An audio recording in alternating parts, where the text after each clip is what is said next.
Episode 18. Special Fuck. shout out Fuck to Kyle Busch.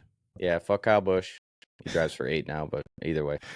And fuck Joey Logano. Terry But Labonte? was it no? Was Or Terry Bobby no. Labonte? No, One of the Labontys was 18. Would have been Bobby. Terry was always number 5. Okay, so yeah, Bobby. Always drove the kill-out car, but Anyways, go ahead. with it being 18, the 18th episode, we have to give a shout out to the legendary Neil Bonnet for 18 NASCAR Cup wins. Fucking awesome driver. Awesome dude. Legend. Best friends with Dale Earnhardt. For Legend. those that don't know who he is. If you don't, shame on you. But I get it. Not everybody's a NASCAR fan. If you don't like NASCAR, get the hell out. Yeah, move. I think I always kidding. get that. Just kidding. We love you. I get that problem with a lot of people that they don't like NASCAR because it's they turn left. Oh, look, another left. It's like, dude, you got to look further into it. You got to invest into it. I just want to say something. If you think it's so fucking boring, you go 180 miles an hour in your car and turn left. Or if you think it's that easy, go jump into a car and do it. If it's with that easy. People that are like quarter of an inch from your door. Yeah, people don't understand that the guys that are driving those cars are athletes. Like, okay, that's where I can agree with some people. Like, well, they're okay. Yes, they're not running 40-yard dashes. They're not tackling each other. They're not scoring points. I get that shit, right? But sometimes it's 190 degrees in that car, and sometimes they wear a cooling suit that doesn't cool them and actually makes them even hotter. Mm-hmm. And these dudes are stuck in there for 3 hours, possibly more at times. Yeah, can't take a piss. Well, I guess you can piss on yourself, but you're just going to make your body even hotter. But like, I'm just saying, like, you can't get out to go to the bathroom. So you're stuck in a car that's basically all metal. There is no, like what we have, like carpet and AC. shit. There's no AC. There's no, like, none of that. You do have a AC hose run to your helmet, but does it work all the time? And is it 64 degrees in your Lexus or your Prius? No. I don't. That's the other thing. They don't have AC components on it, so it's just air coming out. But if the car in front of you or the track that you're at is very hot, you're just gonna get hot air blown onto you. So it almost makes it worse. And you're wearing long sleeves, dude. Like you're wearing long sleeves and pants. Yeah, you're wearing your fire suit, and look at their cars, dude. Like the seats, they're like that thing was molded around them. Yeah. So like you're just like this, and this is all you can do is that small movement. And then you look at the videos of guys that have done nasty wrecks, dude. And like back in the day, like what was that? Was it one of the Allison? The hell's his name? Was it Bobby Allison? Yeah. The guy that drove for Valvoline? I don't remember which one that was. I should remember his name. Anyway, he ended up dying because he got into a car crash or whatever. But that dude took a nasty spill at Talladega, and his interview the next day, he was wearing sunglasses. Like, oh, like how are you doing? He's like, oh, I'm fine. Like got a little bit of whiplash and all that stuff like that. It was, it was a gnarly wreck. And then they're like, oh, can you show us? Like, can you remove your sunglasses? He removed his sunglasses. All of the blood vessels in his eyes bursted. Oh, dude, remember Ryan Preece? Yeah. When he flipped over like 7 times? Yeah, dude. Dude, he had black eyes. Yeah. For like a week. That was him. Like his eyes were red. It looked like something out of a vampire movie or some shit, dude. It was wild. So that's where I'm like, people don't think of that. Like the G forces they go through in these wrecks. It's a strain on your body, 100%. 100%, dude. Yeah. I get it. Like it can be boring to watch, but if you invest yourself into that sport and actually watch and get involved with a specific driver that you like or a team, it becomes fun to watch because then like teams are shuffling, and wrecking each other, and then it gets competitive. It's like that's why we watch NASCAR. We don't watch it to watch a freaking car go around a track. We want our team to win. Much like the NFL, you want your team to win. Yeah, no, agreed. Speaking of NASCAR, did you ever play NASCAR Heat 5? Or no, Heat 3 with Dale Earnhardt No, Jr.? I played a lot of the NASCAR Thunders growing up. I think the NASCAR Thunder was first, fun, bro. yeah, I think the first one I played was 2004. Tony Stewart was on the The cover. cover. Yeah. Yeah. And The then Home I Depot, played, yeah. yeah. He was still no, he was, yeah, he was still He's with Home Depot still. yeah, Chevy Home Depot. Or no, it was 2002. That's the first one I played because that was the last season that Tony Stewart was driving a Pontiac. And then Was he it went to 2000? Chevy. Now you're gonna make me look this up, man. I mean, you might have to, man. I'm pretty sure it was 2002 that Tony Stewart was on it, but then I think also in 2006. Let's just take a freaking gander. Okay, It's basically like Madden. It's whoever was the star athlete. Which one was it? NASCAR Thunder? I think it was NASCAR Thunder 2002. NASCAR Thunder covers. Let's see here. There's the man right there, boy. Let me see. Let's see if I can pull this up for you guys. Boom. There we go. Can you see? Yes, sir. All right. So we got. Yep, I had there it is right there. I had the junior. That's 2004. 2004. So yeah. Okay. This is the one I was talking about. 2003. This is the one that like got me hooked into NASCAR. See, and I did not get that one. That was the Which one was Jeff Gordon on? Okay, so he was 02. So yeah. it was Jeff Gordon, and then it was Dale Earnhardt Jr., and then it was Tony Stewart. And that was the last of NASCAR Thunder, and then it became NASCAR Heat. Yeah, and I think the first heat I played was with you. You got me back because I took a break from NASCAR games. I think it was. What is this? I don't remember that one. That looks fake. No, it's not.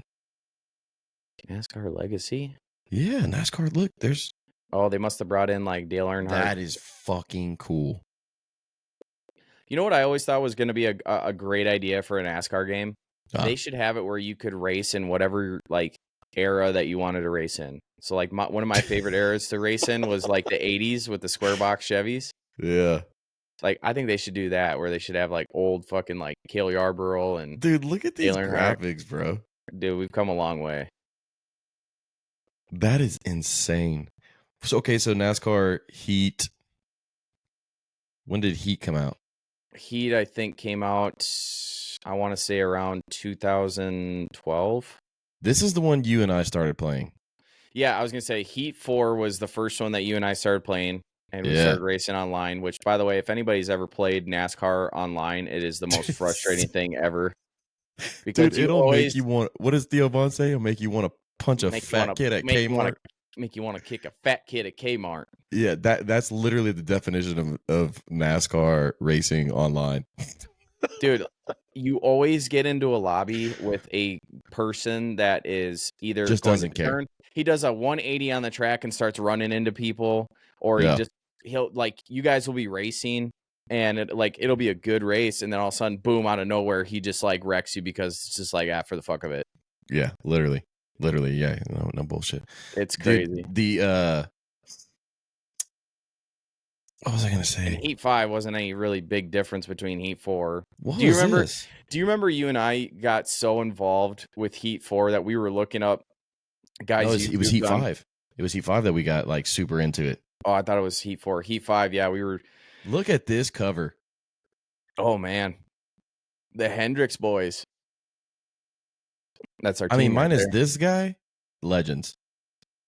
I don't know, man. Was that Bowman? Oh, that's Bowman. Yeah, I thought that was Byron. Yeah, Legends. He pisses me off so much. Like, just he's there, man. He's there. He's top 10s. He's getting finishes, but like, man, just put one together for us, brother. I think that he could have. I think he should have stuck with the number 88 and not taken 48. He should have never been allowed to take Jimmy Johnson's number. No, they should have got somebody in that seat that actually could produce top 10 finishes. Dude, look how young he looks. God, the old, was he 78? Yeah, that's right. Yeah, that's a 78 car. Yeah, dude, I still remember Truex's Truex Jr.'s first race when he raced for DEI, Dale Earnhardt Incorporated. He was the number 1 car, and he raced for Bass Pro. That I think I still have that car somewhere, the diecast car, dude. I was a huge Martin Truex Jr. fan when he came in. I loved him in his Bass Pro 78. And I still have love for him in the 19, even though he's retired. And I think he said he's going to go part time. He's not full time anymore, but he's going to go part time and race a few races. I've always liked Truex. I've just never like hated him, but I've never just like loved him. You know what I mean? Like, that's my guy. You know, and it sucks because I used to be a big Joe Gibbs Racing fan, especially with Tony Stewart and Bobby Labonte. Mm-hmm. They were like dominating when they went. I went to their shop in Charlotte. That was pretty cool to see. But when they were racing for Pontiac and then they went to Chevy, I was like, oh, it's awesome. And then Tony went and joined Stewart Haas, and they were racing Chevys for a while too, and then switched to Ford. And then Joe Gibbs went to Toyota. I was just like, dude, here's something comical for you. Oh man. Do you remember when they all got together and they pushed his car down pit lane? Yes, that was after the lynching situation, the lynch fucking rope that was apparently found, and someone was like, no, dude, that's the rope to pull down the garage door. Yeah. It literally wore off and fell on the ground, but it just happened to be next to his stall or in his stall, and they thought it was that was a whole stunt, bro, back when the whole thing was happening. I'm not even gonna say what it was, but the whole thing was happening, right? We all know what the whole thing I'm talking about is. Dude, I'm a firm believer that Bubba was a DEI hire for NASCAR. Oh, the dude can drive though. He can. He's getting he better. Can drive. Yeah, and he's actually in a competitive car now than he was at Petty, right? Like, he was not doing good with Petty at all. No, he was doing decent. He wasn't doing great, and now he's like, I don't even. Was he in the playoffs? I don't remember. I think he was. I know Tyler was in the round of 16. Okay, yeah.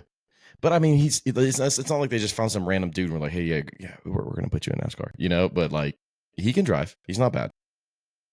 I just don't like the dude at all. Like, I don't. Who's your most hated driver 2024? My personal most hated one? Yeah. I'd say Joey Logano or Denny Hamlin. Okay, I'm right there with you. And so, not as much Denny Hamlin, but Joey Logano, hate. Absolutely hate. Can't stand the dude. He's a whiny crybaby. Whatever, right? Yeah. But I don't hate Denny Hamlin as much as I used to because of the whole thing with him and Ross Chastain. And whenever Ross Chastain wrecked Hamlin one week and then wrecked Chase the next, and those two ganged up on him, or maybe it was actually the same race. They ganged up on him, and Chase tried to wreck Hamlin or Chastain, and then Denny blocked him, like literally slammed on his brakes on the track and would not let Ross pass. That's when I was like, okay, dude's okay in my book, but fuck Kevin Harvick. You don't like Kevin Harvick? He raced Chase so fucking dirty, bro. For like a year and a half. He did. Remember when he tried to put him in the wall and he ended up wrecking himself at Charlotte Roval? Yeah, I will say he's had his bad spells, but I will also say that respect him. He's got mad respect. Respect the dude, but I fucking hate him. To be put into a situation where you have to replace Dale Earnhardt, never gonna happen. That was like, I remember watching his documentary a little bit about like when he got the call about how he was literally suiting up for the next race. Yeah. And they were like, boom, we got to get the car that he raced, that white Goodwrench Monte Carlo. Clean car. But it was the complete opposite of Dale's color-wise, and I thought that was really cool that they didn't just shove a number 29 on the side of Dale's car and call it good. Yeah. You know, but that was interesting because the car that he was in was the car that they built for Dale. Yeah. And like they just basically painted and everything. That was actually back before they had vinyl wraps and stuff, so they actually legitimately painted that car to put 29 on. And I remember I saw him race the year that Dale died. I was in 2001. I went out to Charlotte to watch that race, and I think it was 2 or 3 races after Dale died. I went to Charlotte and watched Kevin Harvick, and I think he got like 3rd or something. Yeah, no, like dude, utmost respect for the guy. He's a great driver, great race car driver. But yeah, like, he raced like a. I just can't stand the grudges. You know what I mean? Like handle that shit one race and then just let it be. That's the thing I miss most about old NASCAR is like with Dale and yeah, but that's like Jeff. That's almost like a rivalry. It's not like a fuck you payback. Yeah, but that was the thing. If you did anything to Dale in the race, Dale would fucking rattle your cage. He would spin you out and not have any remorse. He'd be like, dude, you started it, I finished it. Or if he started something, accident or not, and someone wrecked him, he'd be like, you got me, dude. Like, that was a good race. Like, I messed up. So nowadays, him and Jeff Gordon going at it, and Jeff Gordon's like up and coming years, that was fun to watch. That was an incredible rivalry. I remember, no offense to some of the things I might be saying, but I do remember my dad taught this to me, that when Jeff Gordon came about and obviously had the rainbow car, and he's a California kid. Yeah, and he's a California kid. My dad and I were huge Dale Earnhardt fans. We despised Jeff Gordon. We're like, fuck him. I remember my dad just yelling at TV and be like, that fucking queer driving the fucking rainbow car. Like, are you kidding me? Oh man, it was great, dude. I grew up with that. And I actually, like, I had friends of mine that were also in NASCAR. Like, their families were big into NASCAR. And so, like, they would come to school and, like, I had my Goodwrench. I still have the jacket somewhere. I think my mom has it, but I had the Goodwrench jacket with, like, all the decals. Like, it was almost like Dale's fire suit. Yeah. And I remember I went to school and somebody was wearing that fucking rainbow colored DuPont fucking boy. Goddamn jacket. And I was like, I didn't say it as a kid, but I was like, fuck Jeff Gordon, dude. Yeah. Like, your mom's a bitch, bro. Like, dude, you're fucking gay. Like, can't believe you like gay drivers. Like, it was just fucking how wild, crazy dude. Is it though? Okay, remember how, like, obviously Jeff Gordon, great NASCAR driver as well. But how crazy is it that Kyle Larson is so similar to Jeff Gordon? California kid at Hendrick. You know, and they drive very similar, minus the dirt track stuff that Kyle does on the side and dominates. But dude, no, not this year. Old boy has been off big time this year. I haven't. He finished at El Dorado. He finished. I don't even want to say, but he did not do good. Oh, usually, he dominates. But dude, you got to think the dude was training Indy, right? He was training for Indy, so he was trying to do the Indy 500 and Charlotte in the same day, right? So he had Indy going on, he had late model going on, he had full blown NASCAR Cup going on, and then he's still a dad, and he's got his son racing. Like, I think my something's got to give. Bro. Yeah, dude. I think my life's fucking complicated. Then you get into that man's shoes. He's jumping on a fucking plane just to go from Indy to fucking Charlotte. And I remember he was going to almost make it because they had that rain delay or something. And he was like, "I'll make it." Yep. Yeah, that he almost got it. He did get in the car, and then they made him get out. Yeah. And he's going for it again next year. He said he's doing it. Dude, more power to that guy. Because I could never do that. I could never go from an Indy track and then fly onto an airplane to North Carolina to go race a helicopter. Yeah. Dude, just think about that. Airplane to Indy car for however long that was, the 500, right? Like, I don't know how many hours that is. Airplane again, helicopter, Cup Series car. That is fucking insane. You know, like, how fatigued your body must be after all that? I'm just saying, I hope his kids and his wife left him alone that night. Oh, man. Dude, him and Caitlin were just running, bro, from the helipad. Just grabbing the kids and, like, just running, like, holding their hand, like, running with them. Like, get your ass moving. Yeah. What up, Jacques? Fucking Jacques? Jacques here. Dude, Jacques here. Jeff Gordon got a name. Drop by Nelly, though. Oh, he did. Yeah, he did. In that, was it Ride With Me? If you want to take a ride with me, I think that's the song. Yeah, I don't know. I'm not very up to date with Nelly songs. No, it was EI. It was EI. Because he says, "I drive fast. Call me Jeff Gordon." And a black SS though. Yeah. Do you remember the Pepsi commercial that Jeff Gordon did where he dressed up as a customer and he went to a Chevrolet dealership, got into a Camaro? Yes, and ripped the shit out of it. The shit out of the salesman. He's like, "Get out of the goddamn car!" And he's like, got out. He's like, "Whoa! I'm Jeff Gordon, dude." He's just like, "Oh my god, dude!" He's like, "I was gonna kill you." I do remember that. That was a good commercial. That was an awesome commercial, man. They don't make that shit anymore. No, now you just see Toyota TRD. Come on down to Toyotathon. Yeah. There's a fucking Toyota-thon going on every goddamn week. Martin Truex. Surprisingly enough, like, I don't know, maybe it's just because Ty Gibbs is so new, but I'm really surprised Ty Gibbs has not taken the face of Toyota with Joe Gibbs being Joe Gibbs. I think there's a reason for that, though, is they feel like it'd be a lot of favoritism. I mean, it's already kind of favoritism that he got into the Cup Series at a young age is where he's at, because of his family.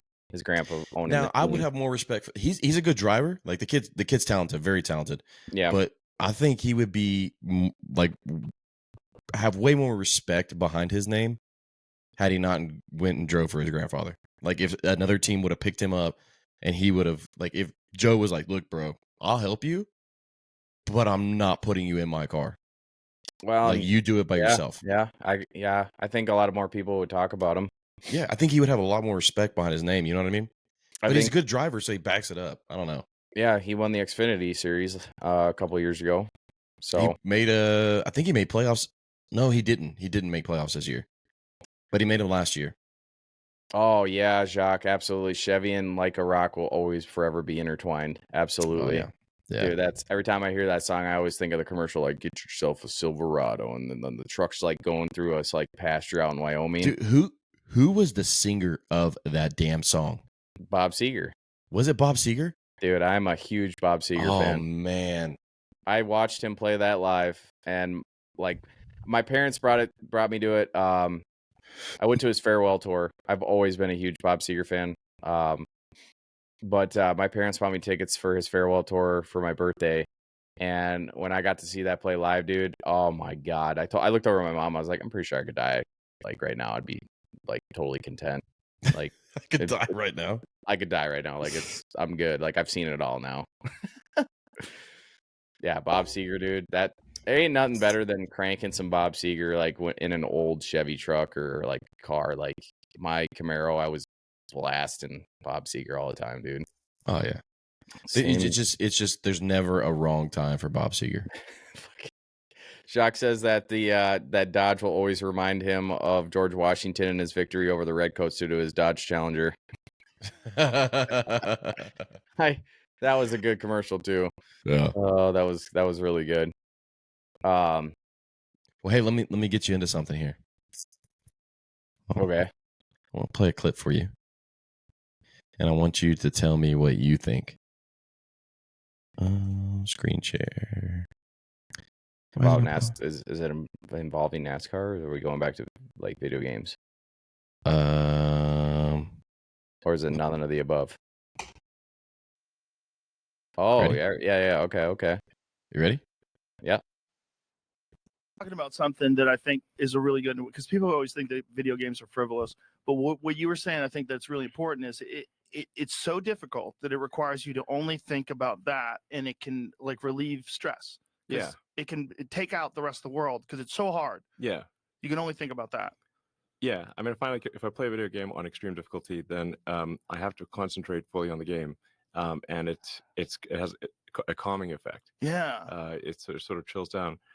I mean, you mentioned, I think, and many people, like, if you play martial arts or you play pool, like something that forces you, it's like, I think anything that forces you to concentrate fully actually has a calming effect. I find it just sort of like kind of a mental, a restoring effect mentally. Yeah. It's like, it's good. Jiu-jitsu's like that. Yeah. Archery's like that as well. Yeah. Like when you're shooting a bow, you have to. There's so many moving things, and you have to think only of it, and it cleans the mind. It cleans the mind. Yeah, exactly. I was reading this study about surgeons, where they found that surgeons who regularly play video games make less errors. Well, I mean, video games require manual dexterity, so it makes sense. Completely makes sense. Actually, if somebody was like epic at video games, I'd say like the surgical skill is going to be very good, because in order to be good at video games, any kind of fast reaction video games. Look at this: 32% fewer errors, 24% faster, and scored 26% better overall than their non-player colleagues. Oh, I believe that for sure. Incredible. Well, like that, you should be required in medical school to play video games. What do you think? If somebody's like a top ranked video game player and they say they're a surgeon, I'd be like +1, +2 type of thing. Oh, top rank for sure. Well, but this isn't even top rank. This is just people who play. Well, your manual dexterity has to be extremely high. Yes. So you're looking at things on a screen. You're reacting, and sometimes you got like 10 milliseconds to react. Yes. And so if somebody's got incredible reaction times and manual dexterity, they're obviously going to be a good surgeon. Imagine if there was a course that you could take. That course would promote. You would be 26% better. Yeah. Everyone would have to take that course. Sure. Why would you want a surgeon that's less prepared? You would say, "Hey, Bob, did you take this course? You didn't take this course. Don't you understand this course makes you 26% better?" Sure. You would have to take it. Everyone should have to play video games. Yeah. If you want to be a surgeon. Well, I think it certainly would be a very good test to see if somebody can't play video games well. Like that means, because you got to move both hands simultaneously. Right. You got to react to something very fast, then on the screen. So, and if your keystrokes or your mouse clicks or whatever are wrong, then you lose the game.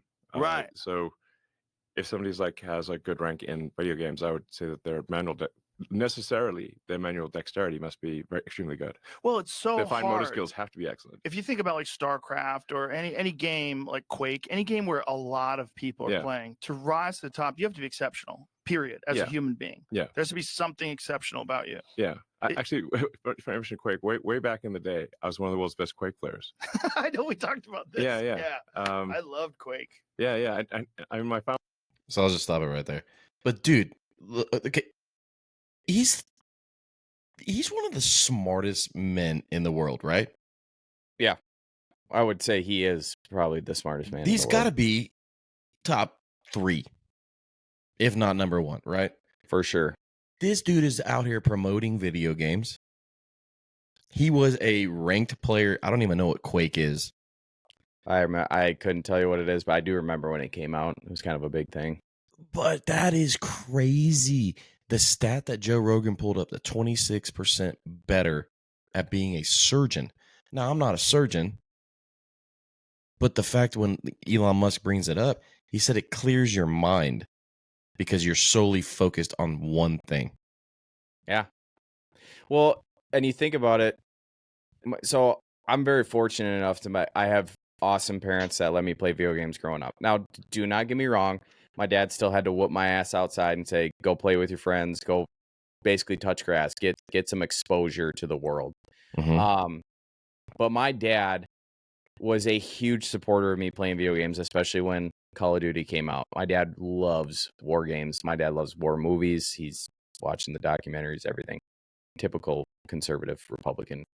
But yeah, my dad and my parents were like never against me playing video games. And the other thing I noticed, like going back to like Jacques, you nailed it when you said this: hand-eye coordination and attention to the task. Think like when Guitar Hero came out, right? You had to watch dots come across your screen and you had to stroke down and hit the button at the same time to play that note for the song. Right. Yeah. And the songs were not all slow. A lot of them were faster. You could make it slow and you could play it faster. You can make it slow. You can make it easier to get yourself started. But like eventually I grew into playing like on expert level, and then things got hard because it has 5 buttons, but you have 4 fingers. So you're going to have to slide and spread fingers. So that taught kids that the starting point of like playing an instrument, right? Right. Yeah. So a lot of people got into guitar from that. A lot of people, and then they came out with drums with Rock Band. So then a lot of more people got involved in drums or playing bass. So it started to actually get better for kids because it was teaching them like, hey, these songs are awesome. You should go check out these artists, but also like you can play a musical instrument. And I bet there's a statistic on that somewhere about Guitar Hero relating to the rise of playing guitar. But going back with like what they're talking about, like, yeah, when I would play Call of Duty, or whatever, like it teaches kids, at least me, it was the start of the critical thinking process, right? You get a game, you have a mission, you have to get to this mission done. How are you going to do it? And then they gave you options, right? They gave you options like you're supposed to do the silent, but you don't have to if you don't want to. Right. So like some people would try to challenge themselves and do the entire mission quiet. The others, like myself, were just like, I'm going in with a saw and I don't give a shit. So, but they had a harder time because they alerted more people, and then like you got attacked faster than if you did it quiet. Right. So I think video games, that's crazy that it's related to surgeons, because I'm not a surgeon. I'm never going to be a surgeon. But the fact that they're saying that 26% surgeons that play video games are doing better than had they not, that's freaking nuts. Yeah, it is nuts. And you would think every surgeon would be like, well, fuck, I guess I got to get on video games, right? Well, like I still play video games, you know, I'm in my 30s, but I like video games. And like you talked about clearing your mind, right? What is better than a weekend where the weather's shitty, right? Weather's shitty outside, whether it's hot, cold, rainy, snowy, whatever. But your boys, like you get online, you play video games with your boys. How many times have you and I did that? What did you and I do during COVID?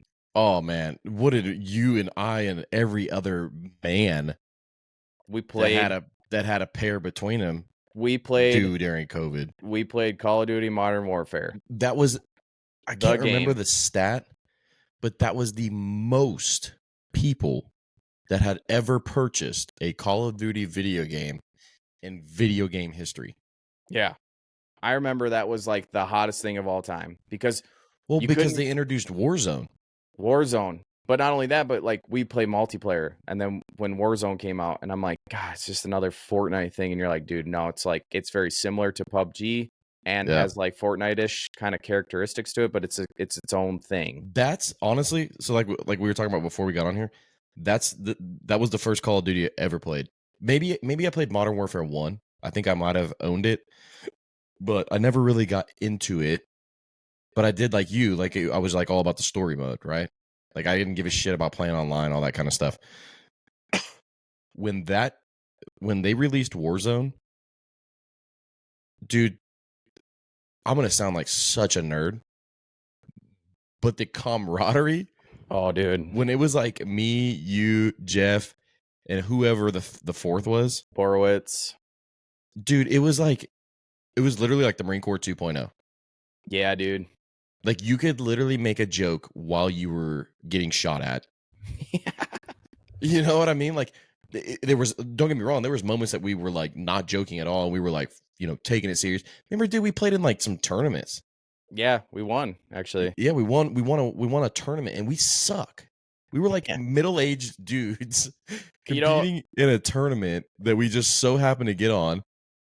And I don't know. Like people always like, you know, like I feel like people dog video games a lot. Like, oh, that's childish or whatever, right? I feel like people dog that. But like there's something about playing a video game not just by yourself, but with like one of your good buddies or a couple good buddies, right? Yeah. Like there's just, I don't know what it is. I think it's because you guys are sharing the same experience, right? So like I don't have as much fun when I get on Call of Duty and like you're not playing, or like Borowitz wasn't playing, right? Like it just wasn't the same. And I think a lot of it is because like I don't talk to people in game chat. I don't, because you usually get the people like, oh yeah, they're over there, man. And also you get that person that's just throwing the hard R's with the N-word and fucking like that dude that we played with the other night. Yeah, dude. It's like, holy crap, man. Yeah. That dude set me off immediately. Super toxic environment to be in. Yeah. Like, don't get me wrong, like that's what Call of Duty was when it came out, especially when you could do live. Yeah. That was like the thing. Like you had to be good at shit talking if you were gonna put yourself into a COD room. because if you weren't, you were going to just pretend like you didn't have a mic. Yeah, or you did, but they would see the little headphone icon. They're like, I see you got a headphone, bitch. Like, yeah. But yeah, dude, it's I started off. I'm one of the OGs. I started off with your first Call of Duty on PS2. I still have it. It's sitting on my shelf over here. I don't have a PS2 anymore, but I keep it for sentimental values. But I went through all the Call of Duties, and I think by far the best one I ever played was World at War, because the first Modern Warfare was really good because that was like the first modernized like Afghanistan setting of a video game. Yeah. Because all we had before that, the first three were they were all World War II. So it's like, it's getting old. Like, how many times are you going to blow up a Nazi tank? How many times are you going to kill Nazis and stuff like that? It's like, this is getting old, dude. And then they finally changed it to a terroristic group, in Modern Warfare. And I remember when World at War came out and they were like, dude, we're going back to World War II. And I'm like, God, how many fucking times are we going to have to do this? But that was by far the best game because the campaigns, I'm sounding like a fucking nerd now that I realize this. The campaigns for Call of Duty starting at Modern Warfare were phenomenal. Like that's what got me hooked. The first one. Yeah. The campaigns was what made those video games sought after, like for most people. Yeah. But once Call of Duty, I think this is my personal opinion. People think obviously different than I do when it comes to this specific game. But I think when Call of Duty went to Black Ops, that was one of the biggest mistakes they made. Because Black Ops was okay, but they went way overboard with Black Ops. Yeah. But Jacques, thank you for bringing that up. I still believe that Battlefield 1 was the best Battlefield. Because then Battlefield was out around the same time as Call of Duty, but didn't get as much limelight. But the one that got me involved was Bad Company. Because it was the first war video game that you could blow up a wall and walk through it. That's pretty cool. And it had huge long maps where you could fly fighter jets and helicopters and tanks. See, and I wish Call of Duty was more like that. Like they have that mode that's DMZ or whatever. That's kind of like Tarkov and they tried Battlefield, Ground War, not DMZ. Ground War, but like, dude, there's something about a guy, like being a guy and driving around a fucking tank or jumping in an F-16. Like, you're never going to be able to get the chance to do that, right? Like, no. You might as well do it in a video game. Well, and, going back to, like, Battlefield 1, that was the first game, too, where I was like, really? We're going to do World War I setting? Like, what are we going to do? Fight in fucking trenches? This game's going to take forever. But it was crazy because you could call in artillery shells. You could, like, people's bodies disintegrated if you blew them up. Like, it was nuts, dude. Oh, dude, that Hell Let Loose game? Yeah. Dude, I didn't even know you could shoot artillery in that game. And Corey was like, my brother, literally was like, oh, dude, yeah, you can launch dude, you can literally traverse the gun. Yeah. Yeah, dude, And you have an FO calling in. Like, literally, for anybody that doesn't know what the hell we're talking about, like, Schiller and I were artillery cannoneers. We shot cannons in the Marine Corps. And I'm telling you, verbatim, that video game is so damn accurate of the aspect of what we did. It's insane how close that was. You literally have a forward observer calling in coordinates that you pull up on your map, and you look on the map and you traverse your gun to those coordinates, and you're launching rounds at whoever you're playing against. Obviously it's fake, but that's pretty damn close to what Schiller and I did. I mean, probably 90%. You could do that in Bad Company too. You could actually jump on a howitzer. Oh my god! Don't tell me that. I'm gonna download it. It was different though. It was like our 777s that we shot, but like there was a seat on the side of it, and you could see the guy like traversing. Yeah, and you could see him. The cool thing was like it was a weird howitzer system because like you could find a grid square where you could actually see people running, and then you just hit your button A to fire, and also it was like doosh. Yeah, look at Jock said Hell Let Loose is crazy, and it has at least half of its player base as vets. Yeah. Literally anybody that I was talking to on there, they were shouting out military terms left and right. And Corey had no idea what the fuck they were saying. Yeah, he had a gist. We managed. But yeah. that game was fun, man. That game was a lot of fun. But back to Call of Duty, sorry.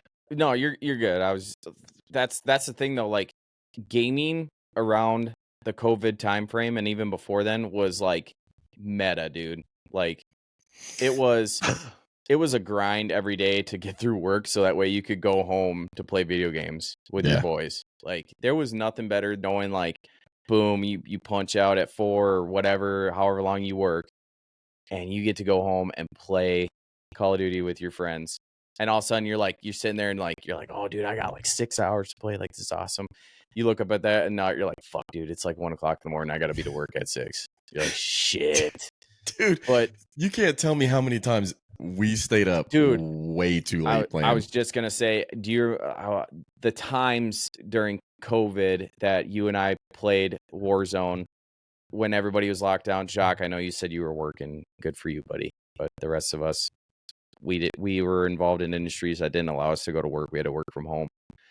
But my work was all I had to deal with students and help them out, but my students were there, so like I still got paid to sit at home and play video games. And I just had to like monitor my emails every now and then. But the funniest part was you and I, dude, I can't count on my hand how many times you and I played all day throughout the night. And you and I looked out the window and were like, that's the fucking sun. Yeah. That's coming up right now. Yeah. I'm going to bed. And you and I would go sleep for like 4 or 5 hours and do it all again the next day. But you're missing the best part out of all of this is we would get off mad as fuck because we just got our ass kicked by some 12-year-old kids. And we would be like, fuck this game, bro. I'm getting off. And you'd be like, yeah, I'm getting off too. Screw this game. And I'm like, all right, dude, I'll hit you up tomorrow. Literally, like he said, 4 or 5 hours later, hey, you want to get on? Yeah, dude. All right, bro. I'm gonna go eat. Like you'd like talk about your agenda for the day. You'd be like, all right, bro. I'm gonna go shower. I'm gonna go brush my teeth. I'm probably gonna go get something to eat. Like, I'll hit you up later. Thinking like, I don't know. I'll see you in a 2 hours, like, 3 hours. Yeah, I'll see you. It's all of a sudden it's like 45 minutes later. Hey, bro, I'm done.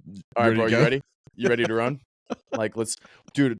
We're different server, man. It's gonna be so much different. And then we end up getting shit on again. And dude, I miss those days so much. Yeah. That was like the darkest time, but the best time for me because I got you through some shit, man. It did, dude. It got me through a lot of shit. I was not eating good.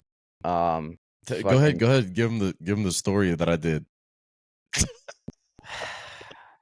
I totally backdoored Schiller by going through Tony, which is a buddy of his. Now keep in mind, I live in Texas. Schiller lives in Minnesota. I backdoored Schiller. 18 hours away. Went through his buddy Tony to get Schiller's address, and then what did I do? This is at like 9 o'clock at night. Yeah, so a little backfill too to this. When I was playing during this era of COVID, being at home, I was very like depressed with the things that were going on in the world. Call of Duty was an escape to be able to get back to a touch of reality with my friends. Anyway, I would eat Domino's pizza 4 times a week minimum. And I'm not talking like small pizza. I'm talking I'd get a fucking large pizza with the Parmesan bites. I'd eat all of it in one sitting and be done for the day eating. Also, time out. This guy eats food faster than anybody the fuck I know. This guy will literally sit down with a plate full of food, send you a picture of it, and text you 2 minutes later that he's done. Oh, like, what? Like, bro, I'll be on in like 15, 20 minutes, and this dude took 30 seconds to inhale his food. But how did this even happen? Anyways, go ahead. Yeah, he's not wrong. A lot of people comment on when they go out to eat with me. I don't like going out in public settings with eating just because I'll finish.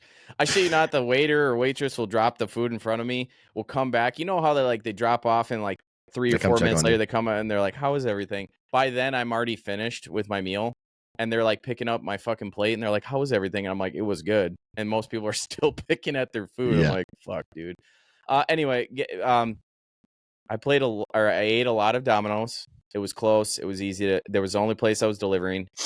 Jordan went behind my back, and said something to me while we were playing Call of Duty, because I was like, man, I could go for pizza right now or whatever. And he's like, all right, dude, I'll fucking order you one. I'll have it delivered to your house. And we were joking about it, blah, blah, blah. And I was like, whatever, he ain't gonna fucking do this.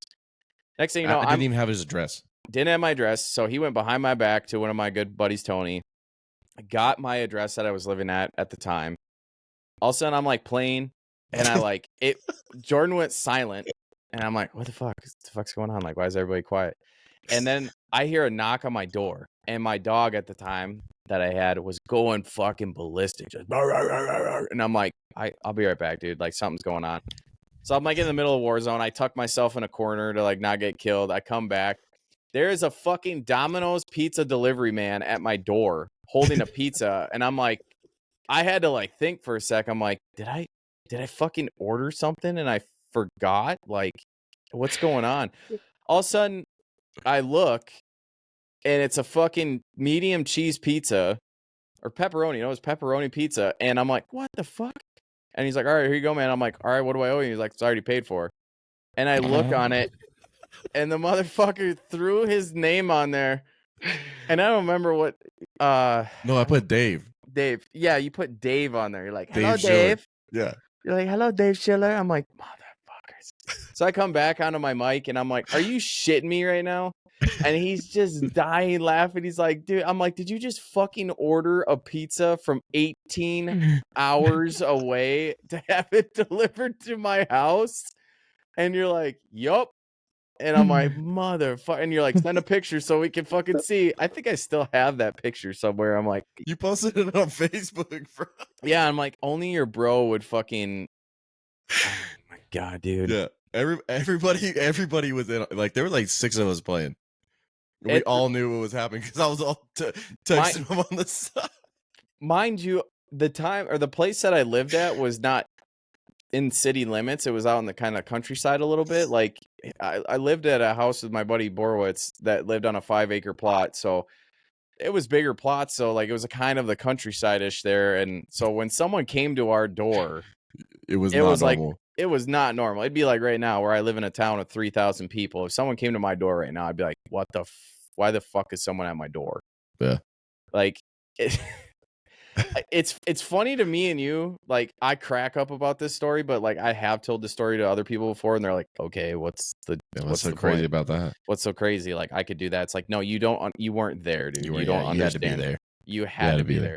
You had to understand my obsession with Domino's, and you had to understand that at that time I was like, dude, I can't order Domino's. I already ate twice or 3 times this week, and then all of a sudden a fucking pizza shows up on my doorstep with Dave Schiller. I'm like, god damn it, dude.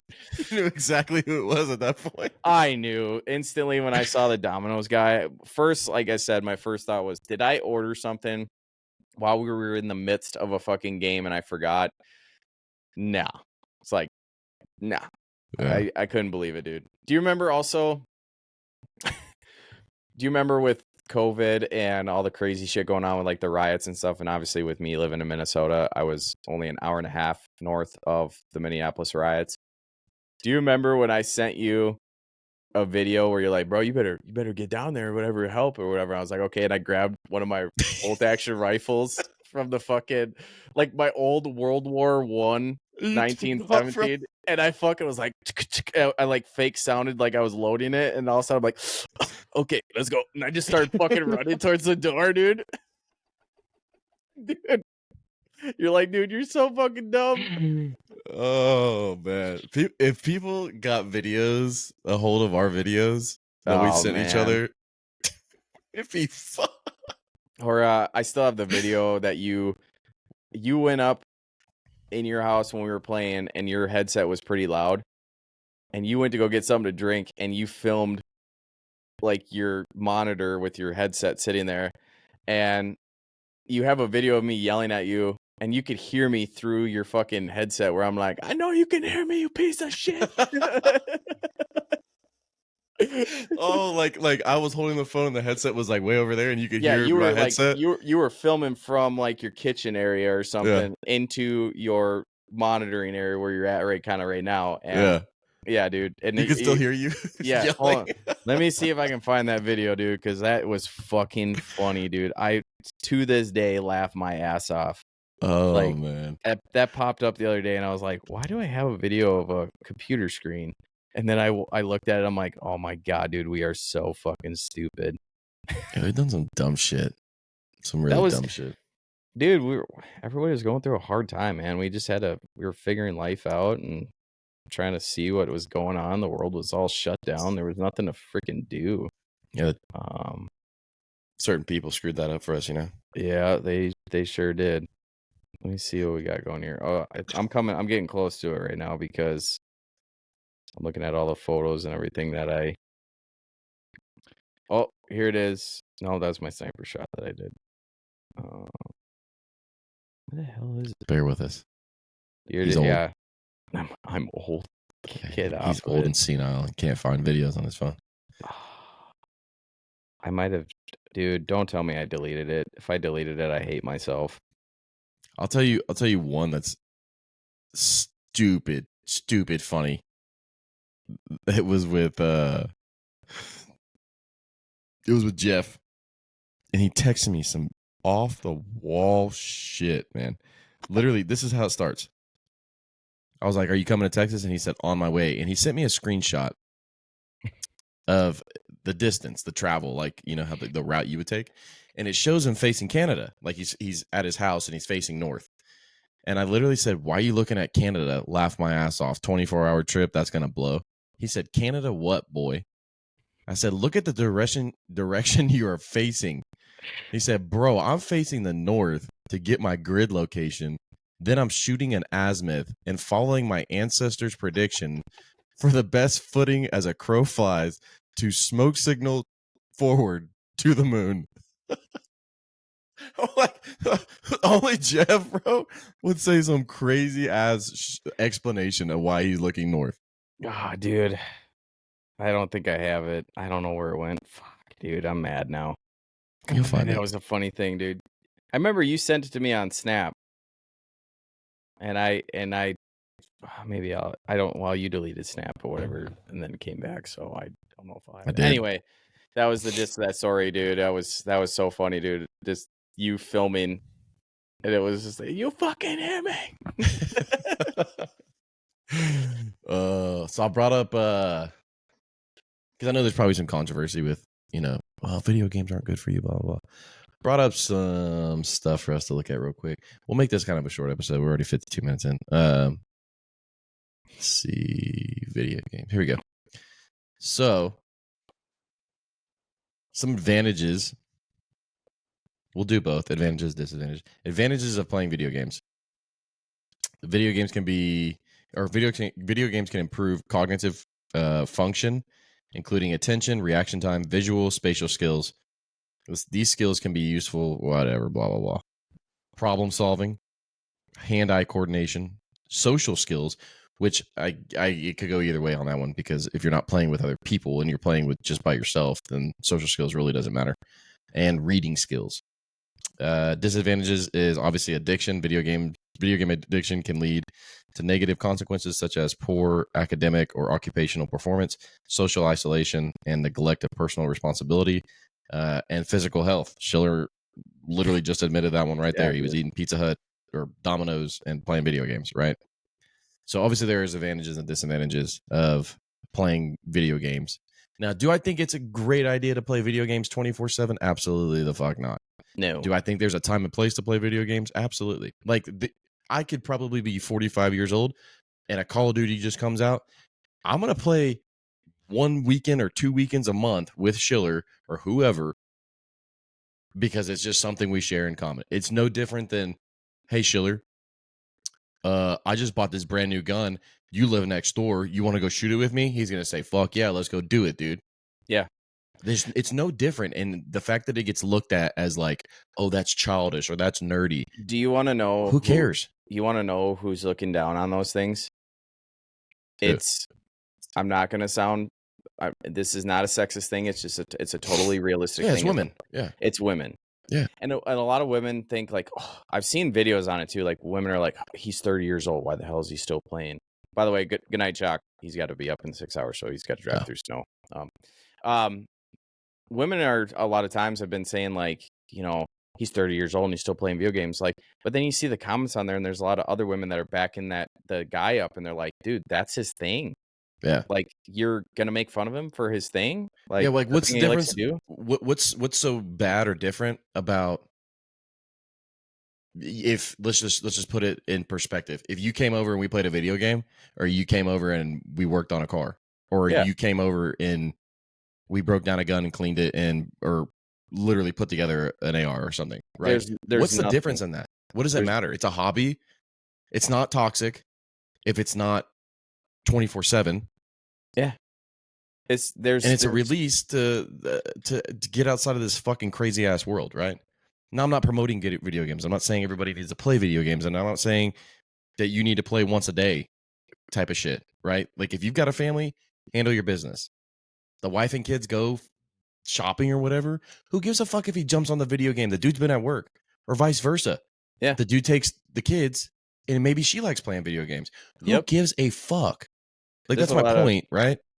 Yeah, there's a lot of couples that game together because that's their thing. That's how they found each other. There's plenty of instances where people have found each other in relationships online. But yeah, I think there's a difference where the people such as ourselves that still go to a job that is affecting society, like you're a good citizen, you're a good Samaritan, like you're going out, you're doing your due diligence by fucking working, providing for society. But like, there's a difference between those people that come home and game, and then there's the people that are like, I refuse to get a job, I refuse to do this, but I'm going to stay at home, play video games because they think they're going to be some YouTuber or some famous gamer, which some people have made that work for them.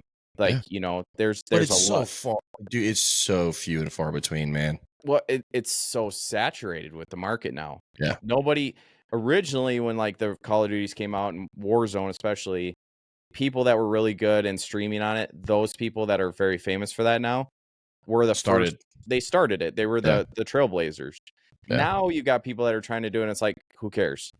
We already have this. We've already seen this guy. Yeah. Yeah. It's literally a thing. Like I said, if you have a problem with somebody playing video games, I think you need to take a step back and say, what do you have a problem with, like, video games? What's wrong with you? Because like you said, it is no different if I came over to your house and helped you work on your Corvette, or we went for a drive, or to the gun range, or we went to a concert. It is no different. Yeah. Because you're still doing something with your buddy. Yeah. Dude, it's crazy because it's something you and I can share together 18 hours apart. Yeah. Right? Like, again, I'm not promoting video games, and I'm not saying Schiller and I need to play for 6 hours after we get off work every single fucking day. But if it's Saturday and I ain't got shit going on, and Schiller ain't got shit going on, and we're not hanging out with anybody, we ain't got no plans, who cares if we jump on for 2 hours? It was you know what though, in to capitalize on that, it was a way for people to communicate, especially during COVID when we couldn't see people. You could still talk to this person. Like you and I, like when we got out of the Marine Corps, you and I kind of had a falling out where, like, because you had your stuff going on, right? Like you were establishing yourself in Midland, you were getting a job, you were doing all those things. I was doing the same thing up in Minnesota here. I was going to school, I was doing all these. People got busy after the Marine Corps and we lost track with each other. Then Call of Duty came out, and that was the hot topic thing of COVID. And I remember linking up with you. You're like, bro, do you have an Xbox? I'm like, yeah, I got an Xbox. You're like, dude, let's play Call of Duty tonight. I'm like, bro, I haven't talked to this dude in like a year. Yeah. And I'm like, sure, I'll jump on. Ever since COVID, dude, you and I have been like inseparable of talking. I think no, dude, it was 2019 or 20. Yeah. Yeah. I think like it was. Schiller and I stopped talking, not like on purpose or we didn't hate each other or anything like that. We just, like you said, I mean, I was literally about to have a kid, finding a job, all that kind of shit. And he was literally getting out like 6 months after I did, moved all his shit back, was married and had to do all his shit, figure out where he was going to live, started a new job, was going to school, like all that kind of shit. So it was just like you said, like time just like, went by and we went our separate paths. It's not that we hated each other or had a falling out. Dude, it was just so simply busy. Life happened. And yeah, dude, it was like May 2019 when that came out. And I remember I don't remember if it was a text because there was like a group chat of us. Yes, of like me, you, Jacobs, Jeff, and the start of that group was we wanted to stay in contact. We're like, boys, like we got out, like we need to stay in contact, check up on each other, see how we're doing. And I believe that's when like you or somebody was like, yo, bro, like let's play Call of Duty. And like some of the other guys were like really getting settled into their family life where they're like, I don't have time to do those things. But like I didn't have a kid. Gibson was in the process of dating someone new. So like there was a few people that couldn't make it. And like they did join us a few times, you know, we played a few rounds, but it was nothing compared to like you and I. We like pretty much dedicated our life. I mean, dude, I got Jacoby Jones. Yep. Dude, Tony, Sean. Like I've met 3 new dudes through Schiller because of video games that are 100% ride or die. Like if I called any one of those dudes, they come help me out. Yeah, and then like I met your brother. I met TK. Tanner, yeah. Gary. Fucking Gary. Yeah. We got stories about Gary, but it's not appropriate to say on this platform. Those wrong platform. Let's hope that his game chat and his voice recordings never get fucking aired, because Gary has a problem. He just got banned off of Call of Duty for his communications, but Gary's awesome. But like, dude, even when y'all came here, you didn't get to meet Tanner because he was busy, right? Right. And then you've never met my brother, right? Or you did? No, you didn't. He was just getting into Lubbock whenever y'all whenever y'all came out. But he did y'all did meet Gary. Did meet Gary. Yep. Yeah, it was crazy to like put a face to the name and to the voice. Yeah. Like he does look like what he sounds like, but it's just fucking crazy. Like I don't know, dude. It was kind of awkward because it's like, do we talk about Call of Duty now that I'm like here? Like, yo, bro, you gonna be on tonight, kind of thing, though. But that was, dude. That trip was that was a good trip, but it was a trip from hell for me. Yeah.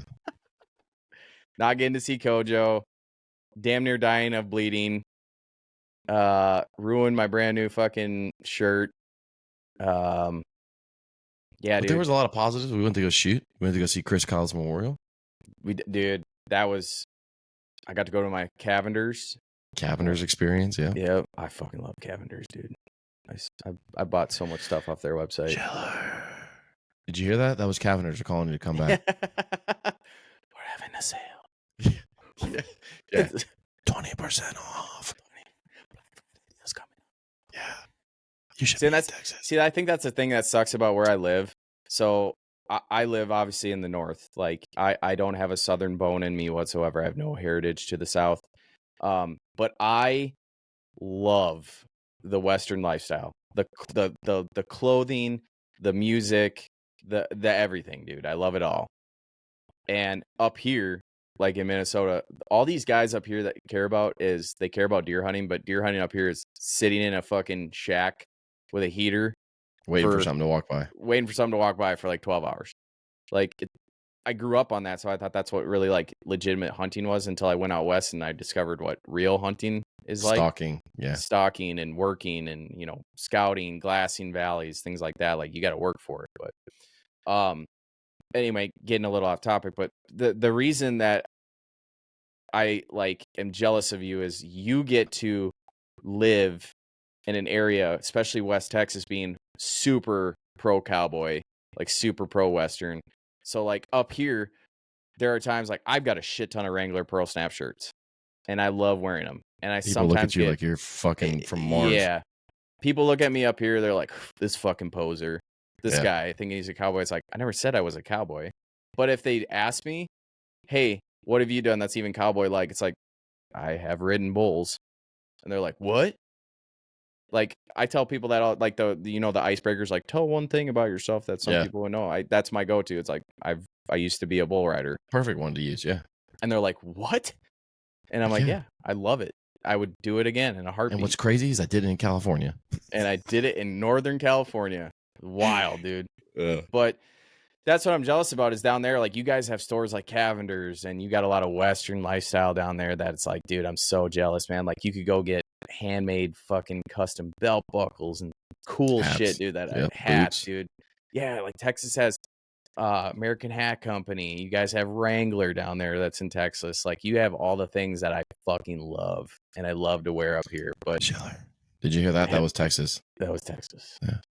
But yeah, I've worn my cowboy hat up here, and even people are like, "What the fuck?" I'm like, you wouldn't even get a second look here. That people would be like, "Oh, so dude." Nah, not one bit. I remember like, well, I bought my Cody Johnson hats when I was down there, and I remember I brought my fucking, what did I bring? I think I brought my Kojo felt one, but I thought it was going to be a lot colder down there, being in April. But when I showed up and it was 99 degrees, it was not felt season. So I'm like, no sir, dude, no way was I wearing a cowboy hat that day, dude. So hot. Yeah. But it is a dry heat. It's a different up here with the humidity that we get. Like y'all don't get humidity where you're at in West Texas. It's a dry heat. We do if it's gonna rain. Like before it rains and after it rains, very humid. And it rains. I mean shit, I sent you that video of it fucking raining its ass off the other night. That was wild, dude. It's hit or miss. It's maybe once a month there's a storm like that'll come through and just fuck shit up. And then there's some months where it rains like every other day or for like 5 days straight. Really, really sporadic. No consistency whatsoever. This morning I woke up, it was 32. Got home from work and it was 58. Yeah, I was, it's funny. I was driving to work today and I was looking at the weather for Minnesota. I was like, I wonder what it's going to be in Midland, Texas today. And I saw it was 38. I was going to text you, by the way, and be like, yeah, right, David. It's fucking the same degrees there that it is here. There was remember last year? There was one day we had snow and y'all had like 75-degree weather. Yeah. Yeah. Insane. See, so yeah, I mean, you still get the aspect of shit. Snow, I don't know, rain. Winter, spring, fall in 3 days. Yeah, and up here we get that all in 3 hours. Yeah, that'll literally happen here. It was 49 degrees and it was 39 degrees and it got up to 89 degrees. I think what's crazy is looking at like the differences between the two states and like in our weather. Like up here, we're notorious for getting snow. Like I'd say 6 out of the 8 months out of the year we have snow, and it's cold. We do get hot summers, very humid with all of the vegetation and stuff that we have up here, especially with the lakes. But like down where you're at, like in a drier area, that's kind of what I would label as the deserty side of Texas. Dude, I've seen videos of you guys' like dust storms. Insane. And like, yeah, the video you sent me the other night of rain, like it's not just rain, it's fucking heavy rain. It's violent. Violent, super violent. Like we get that up here from time to time, but like we storm watch up here, like tornadoes and stuff if it comes. That's the other thing you guys have. You have tornadoes like constantly because you're in Tornado Alley. I bet like this past year, in 2024, probably the most active tornado season I've ever seen here. I was tornado warned for like at least 25 times this year. I was super scared for you that one night you were texting me like, bro, there was the tornado that's touched down like 5 miles from my place. Oh yeah, they get real close. Yeah, they get really like, fucking like dude. Literally where I live on the northern part of Odessa, and then there's a town called Andrews right above it. It's like right through there or just south of Midland, Odessa. Somehow that's where they hit every time. Yeah, like it never rips through Odessa and it never rips through Midland, but it's always like, dude, I'm 5 miles away. It's just weird. It's crazy the two places, and like I've lived on the West Coast. I've been out, in Wyoming. I've been to Minnesota. I've been out on the East Coast for a little bit, visiting a buddy. I have been to, the only place I haven't been to is like the southeastern corner of, well, I went to Charlotte, but I'm talking like Florida area. I've never been there because I know like their humidity is a whole nother fucking level. Oh yeah, big difference. You and I could speak for humidity after being to fucking Okinawa. Like that was nuts. Dude, I grew up in Houston, man. Yeah, one of the most humid fucking places in the world. And I will say, like, when people say a dry heat, and it's like whatever, like you hear that up here, like no, it's dry. It's dry, and the reason I'm a natural sweater, dude. Like if you get me out in the fucking heat, dude, I'm gonna sweat. no, regardless. Like, I can't wear good clothes. Like, it's gonna get ruined. But surprisingly, when I went to Texas, and to visit you, and we went to Jace's football situation before I ended up dying. Surprisingly, I was doing really well. Like, I didn't feel heat exhaustion. I wasn't getting sweaty. It was just hot. Like, yeah. But once you got in the shade, it was perfectly fine. Yeah. So that's why I understood why, it's going to sound dumb, but this is why I understand why people in Texas wear cowboy hats, especially straw hats. Like, it keeps you fucking cool. Yep. And keeps in the sun shade, from it's like beating 15 degrees different. Yeah. And it totally 100% with that.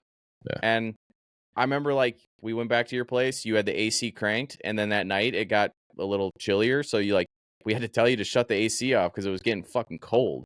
Yeah. No, dude, that's from here all the way until probably May.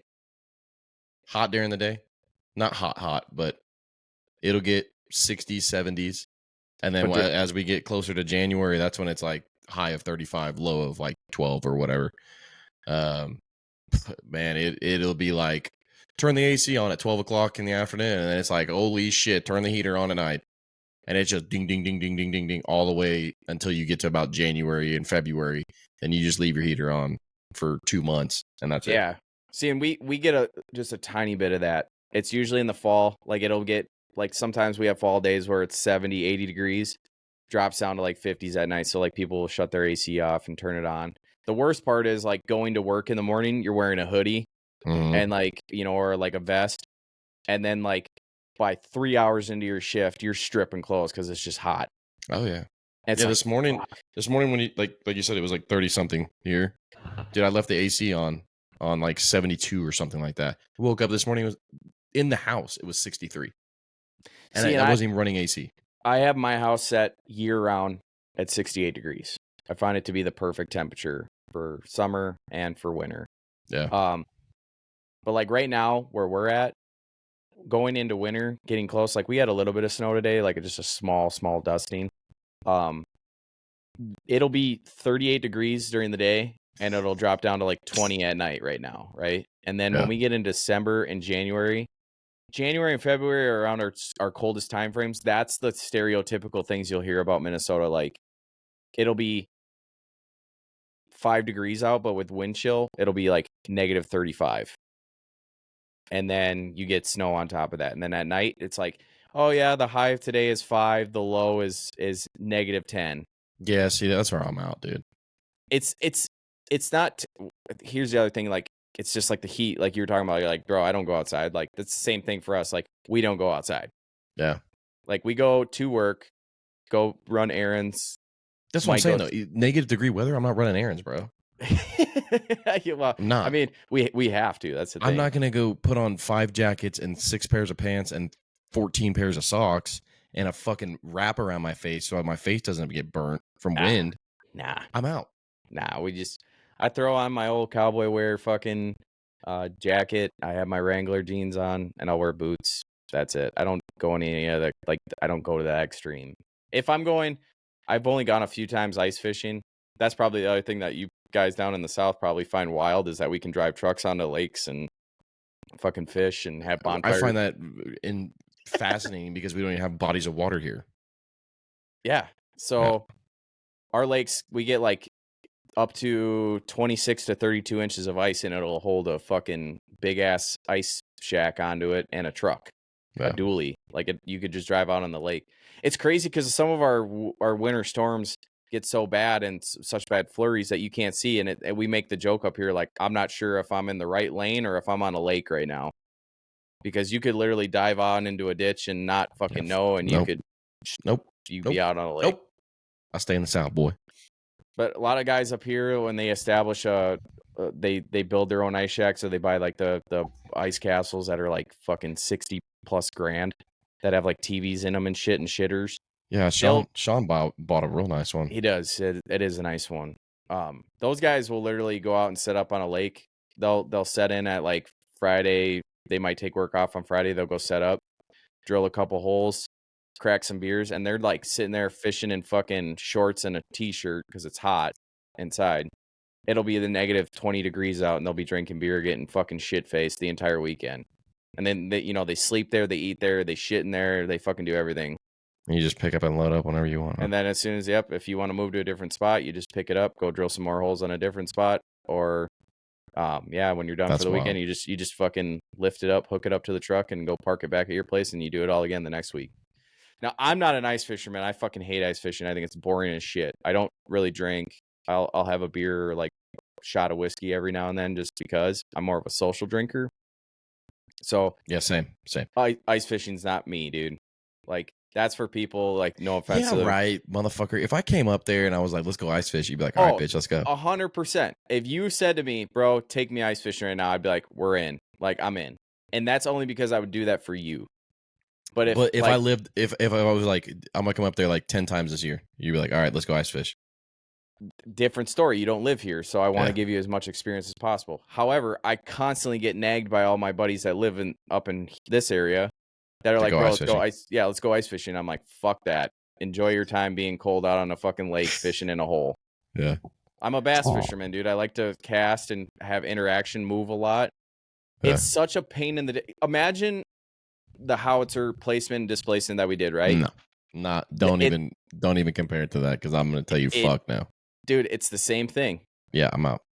It's picking up a heavy ass trailer, filling in fucking holes, going to a next spot, drilling in the new holes, fucking getting everything set up, shoveling out the snow that you just drilled. No. If you and I go and if we go and we don't have any luck on that hole, who cares?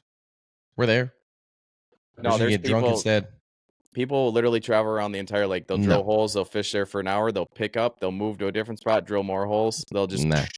We're just gonna get some PVC pipe and run that bitch all the way down, like we drill wells here. We're gonna go, and we're gonna go as far as we can down the lake. Set our bait over there. It's a different.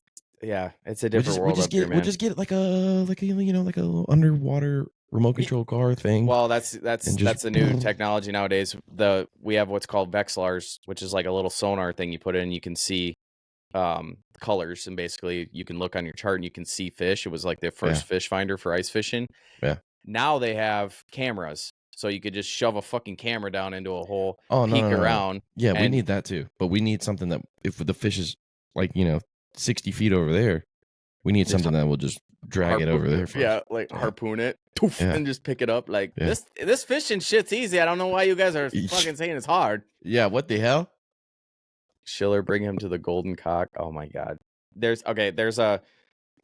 You do like I think you should come up here one time. We'll find a time, but I think that you need to come up and experience what Minnesota's like so you can actually understand. Not during the winter. I think you got to do it once. No. I think you should just do it once. Like, I'm not going to torture you and have you outside the entire time. I think you should the entire time. So what is not the entire time? Fucking 80% of the time? No, I'm saying like you should come up here, experience like the cold that I'm talking about. But like we're gonna hang out in my house. It was -3 in Midland 3 years ago. I know what you're talking about. No, I'm just saying like come up here. We'll go ice fishing. I'll take you out and we'll do some fun stuff. You're not going to be, I feel like you imagine I'm going to have you outside like fucking doing something all day. Like we're going to be cutting down trees outside all day. I'm never going to Schiller's house again. That motherfucker made me cut firewood at -12 degree weather for 2 days straight. And then he didn't even let me sleep in the house. I'm never going back. Yeah, dude. He had heat in his house and everything, but he fucking pitched a tent out in the front yard and we had to like fend for ourselves. Yeah, no. No, I wouldn't do shit like that. Yeah, Parker just looked at us through the window and laughed. So I'm not coming back. My dog was living more comfortably than we were. Yeah. No, I wouldn't do shit like that. I'll totally come up there. Yeah. But we gotta have something like planned. Like something has to be going on during that time. I mean, like, it's ice fishing season. Cool, but can I go? I don't have a hunting and fishing license for Minnesota. Dude, we'll take care of that. DNR's out there or no? They do check every now and then, but I've only been stopped. If we go, we're going with Sean because I want to go in that fucking camper thing he's got. Dig the trenches in the ice, Jacques says. But what Jacques was talking about right there, the golden, we call it the golden chicken. He calls it something else. Yeah. It's a restaurant that is 15 minutes south of my place. It's a little hole in the wall fucking chicken joint. that is off on the side of the highway called the Brass Rail. And it has the most incredible, for me, most incredible chicken I've ever had. It's roasted chicken. It's not we've got a golden chick here. This is the Brass Rail. We call it the golden chicken because people are like, well, you go to that fucking golden chicken place? We're like, what are you talking about? The Brass Rail? And they're like, does it have a golden chicken outside? Yeah, it has a golden chicken like logo and it says the Brass Rail. But so is there like a statue? Golden chicken. That's just a little hangout sign. It's literally like in a it's in a town called Grandy. If you blink while you're driving through, you'll miss it. It's like a population. It's got to be like a population of only like 25 people. But and they got good food. Super good. Fried chicken? Fried chicken. Oh, you can get like a quarter or a half-pound meal, but they bring you so much chicken and roasted potatoes that like the half-pound is easily I've never been able to finish it. If we go, you have to eat slow. That's all I'm saying. I think that might be a deal breaker, but I'll try. I might give you a head start. I might like let you put your order. I'll let you put your order in first, and I'll go to the pisser or something, and then you can come back and it's good deal. Yeah, dude, it's insane. Like I think that there's not a lot to do in my area, unfortunately. It's not like Texas where you're from, where like you could go. There's nothing to do here. Well, I'm just saying you guys have more opportunities of things like we could go look at Caverners. We can go to Academy. Dude, I'm cool if you're like, range. Oh, dude, it's going to be 25 degrees today. Let's go shoot. I'm like, all right, let's go. Yeah, like there's a range in town where I live, 100-yard range. Outside. Yeah, we can shoot outside. It's open year round. Yeah. We've got fast food joints in my town. We just don't have like any entertainment stuff. We got Domino's? No, we'd have to drive. Well, we'd have to drive about 30 minutes south, but we do have pizza. Oh my, Pizza Hut. Okay, that's fine. We got pizza, and we have another pizzeria in town called Emma's. That's pretty decent. All right, everybody, you heard it here first. I'm going to Minnesota. There it is, locked in. Can you sign this real quick? Fuck you. I'm just saying, I'm off 2 weeks in December, so 2 weeks in December. The entire week of Christmas and the week after Christmas, I'm off. Crazy. I don't have Jace for Christmas this year. Oh, my God. Crazy, right? Crazy. Sounds perfect time. And I'll take you pheasant hunting. With snow? Yeah, bro. That's the best time to go fucking pheasant hunting. Then you can see them and it's easier to push them. Oh. Like yours. Sorry, sidebar here, but you figure out all that shit off this podcast, and I'm in. All right, done deal. I got a buddy that will have to drive down about 3 hours south of my place, but he's got prime. I just flew 4. You act like you're driving. You're fucking. Wait, how long was that flight? To you? Yeah. I think it was 2.5 to Dallas, and then. Oh God, I have to connect. There is direct flights from Midland, but I think you pay extra. But if you don't care about that, no, I'm not connecting. I had a connecting flight in Dallas, and I ended up. I know. You almost died. No, but I got a first class seat to Midland, and I thought it was hot shit. It was on that small fucking plane. I was from Dallas to Midland. Yeah, I didn't have the luxury that you see on first class. I was just sitting up front. I'm doing this shit high dollar. Yeah, dude, my plane didn't have AC. Okay, we're gonna be in the air for 45 minutes. Yeah, dude, I was just like, that was my first ever flying first class. I thought it was hot shit because I upgraded for like $20. So I was like, oh, that's a fucking deal. And I didn't know. It was just like 6 seats up front that were just a little bit more spaced out. I didn't get any special. I didn't get a. Are you rich, meal. sir? No. Yeah, I didn't get a meal. I didn't get a snack. There was no AC. I was just like, well, this sucks. Yeah. That was a waste of $20. Yeah, dude, I won't do that again, man. And I showed up to the airport the day I was leaving, and you're like, bro, you only need to show up like maybe an hour before your flight. You're good. And I'm like, bullshit, dude. Like, I show up at least 3 hours, and you're like, dude, I'm telling you, you don't need to go. I was waiting at that fucking lobby for 2.5 hours, dude. Yeah, no, it's if your flight is at 1:30 and you board at 12:45, you don't need to be there until 12:35.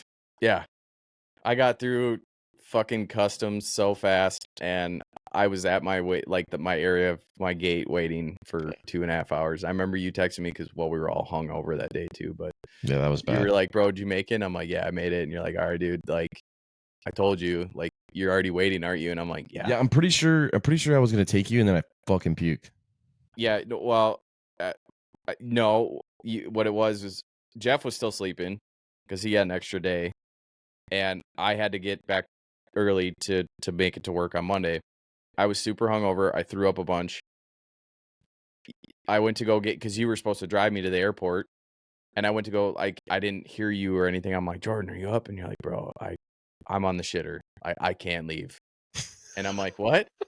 And I was like, dude, I have to be at the airport like soon. And you're like, bro, I'm so sorry. Like, I cannot leave this shit. You were texting me this. Like, you're like, I can't leave. I'm so sorry. Like, I want to say goodbye to you, but I can't leave this toilet right now.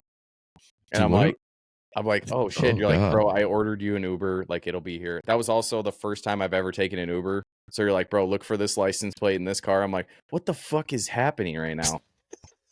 This fucking guy shows up in like a Ford F-150, and he's just like, grabs my luggage, and he like barely could speak English. I'm like, what is happening? I'm like, oh, okay. Like, are you gonna kill me, or are you taking me to the airport? It was quite, he didn't have his radio on, so we just sat in silence, and he's like, I'm just like, oh, okay, you know, like, how's your day going? And he's like, oh, pretty good. You're my first one today. I'm like, oh, okay, cool. First what? I'm like, yeah, first what? First and only? Or is this a one-time thing for you? Oh god, dude. Yeah, I was so like trying to make conversation, like, crazy weather we've had here, huh? Like he's like, no, actually, this is pretty fucking normal. Yeah, he's like, this is normal. Like, I'm like, what the fuck is this guy? He didn't ask me about me or nothing, dude. I was like, well, I'm from a place, dude, where it's pretty cold. Like, I was trying to like get him more engaged. Like, where are you from? Where are you flying? Like, where are you going? Like, I literally, and he said that. He's like, where are you from? I'm like, oh, I'm from Minnesota. He's like, oh yeah, all right. Silent. I'm like, I'm so glad, dude, you only live like 15 minutes away from the fucking airport, dude, because that was like the longest and most awkward 15 minutes of my life, dude. 11 minutes and 46 seconds to be exact. Unless you drive a Camaro, we can probably get or Corvette, you can get that down to 8. You want to try? Let's do it. All right. Let's get on the tarmac with that thing. Is that possible? I mean, can you rent the tarmac for the day? I'll go through first with my truck to just open up the gate. I'll get just a follow behind you, and you get behind you and just fucking take off. Like, we gotta loser.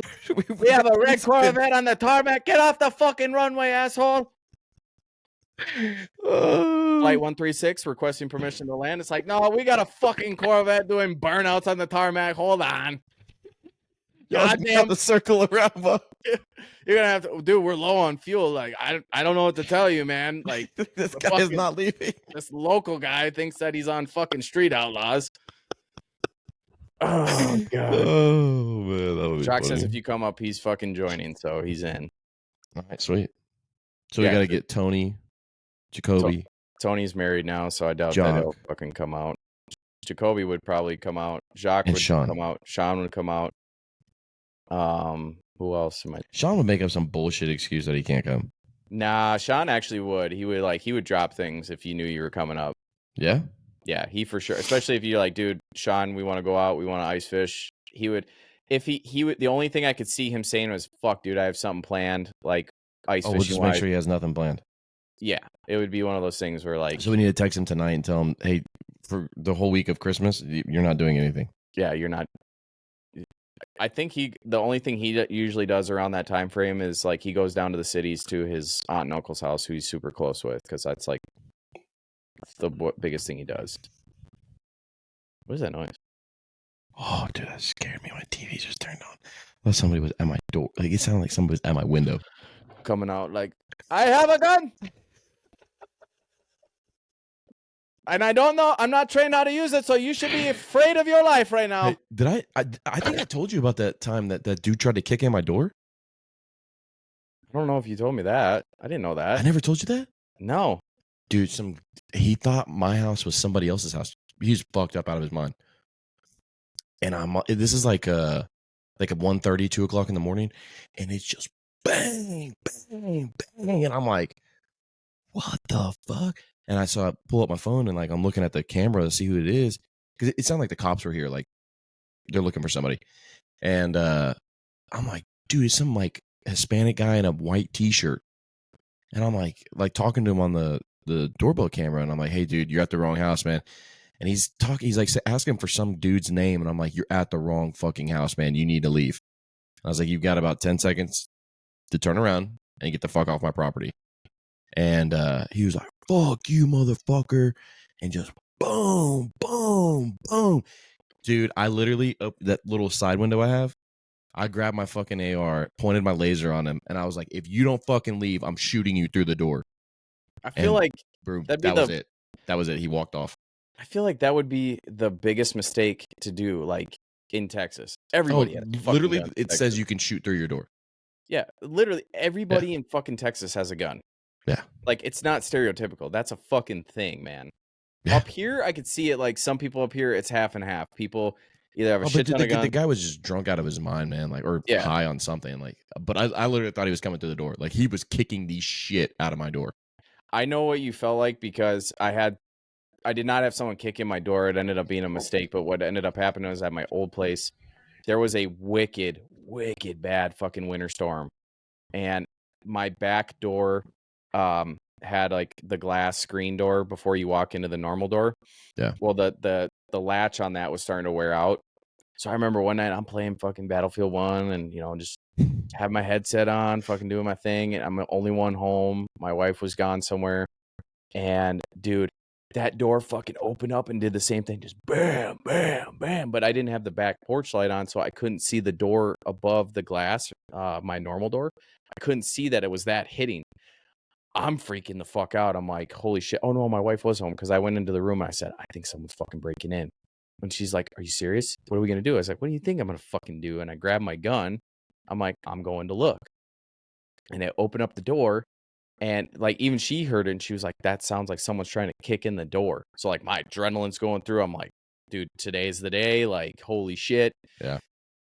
Went outside and like, I felt dumb afterwards because I found out it was the door later because I looked and there was no snow prints, no nothing. Like, I was just like, what the fuck is going on? And then it happened again. And I like turned on the light and I could see it was just doosh, doosh. I'm like, fuck me. I'm like, seriously? I'm about to shoot this door. I'm like, dude, oh man, I felt so fucking stupid. I'm like, God, just crazy. I lived in bumfuck nowhere, dude. There was no one that would ever do something like that. I'm like, God. You never know, man. People are fucking weird. I did drive out to the middle of nowhere. I did live down the street from a guy that literally, I'm almost 90% positive was making meth in his house. Yeah. Or like crystal meth. So I'm like, whatever. Yeah, you can't put it past those people, bro. No, not one bit, dude. So sounds like you're coming up to Minnesota soon. And Jock says I need to let him know so that way he can take time off of work. Okay. So we'll figure something out, Jock. We'll talk. Or he can just pick me up since he drives everywhere.